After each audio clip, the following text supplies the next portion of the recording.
Nasdaq, that you can see that's a little bit more obvious, meaning from the all-time high to this year's low, we've come perfectly to the 61.8% retracement. That's what this line is. That's what that 61.8 says over there that you can barely read.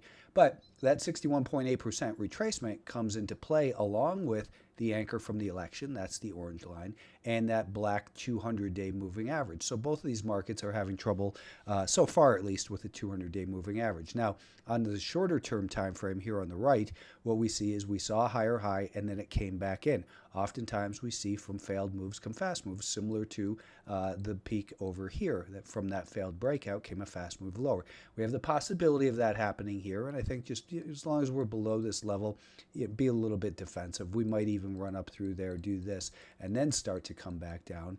But I think you've got to be looking at this and saying, we just ran from 430 up to 490. That's a 15% move basically. So a little bit of profit taking would not come as a surprise to me. Maybe down to the anchor from this low. That would bring us into this zone near 472. There's nothing here indicating that we are ready to decline, but we're becoming more neutral. And after a large advance into an important zone of potential supply, and it becomes more important because we have the possibility of 3 different groups of participants coming to the same conclusion in the same area.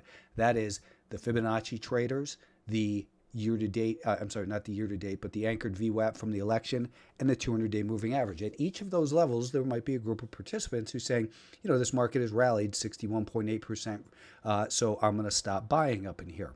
Others will say, hey, it's 61.8%, I'm going to start taking some profits off my bounce trades. Others will say it's 61.8%, let's start selling short. So what we have there at that 61.8% retracement is less demand and more supply.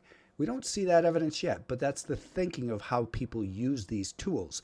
Same is exactly true with the 200-day moving average and the anchor from the election. So if we have these different groups of people coming to the same conclusion in the same area, is it too obvious that it doesn't work, or does it become self-fulfilling in this area? We'll find out next week, but I know that it's prudent to be cautious in here.